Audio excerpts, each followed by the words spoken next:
ఎక్కడ దాచాలి? ఆయన రక్తములో మనం దాచబడి ఉన్నాం ఈ రోజున. ఎంత సంతోషము! ఆయన రక్తాన్ని ఏదన్నా తాకిద్దా? ఆయన రక్తానికి మరణం ఉందా? ఈరోజు కూడా 2025 సంవత్సరాల క్రితం కలవరి శిలువలో కార్చిన రక్తము ఈరోజు కూడా పచ్చిగానే ఉంది, ఈరోజు కూడా సజీవంగానే ఉంది. ఈ రోజున ఒక వ్యక్తి దేవుని సన్నిధికి వచ్చి నేను పాపిని ప్రభువు అనగానే ఆ రక్తము వారి పాపాలను శుద్ధీకరిస్తానే ఉన్నది. ఆమేన్, హల్లెలూయా. సరే, ఇక్కడ నేను ఇస్సాకు దగ్గరికి వస్తున్నాను.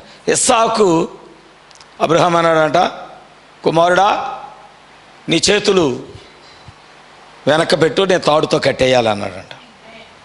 దేవుని కుమారుడు మరణమునకు విధేయత చూపించుట.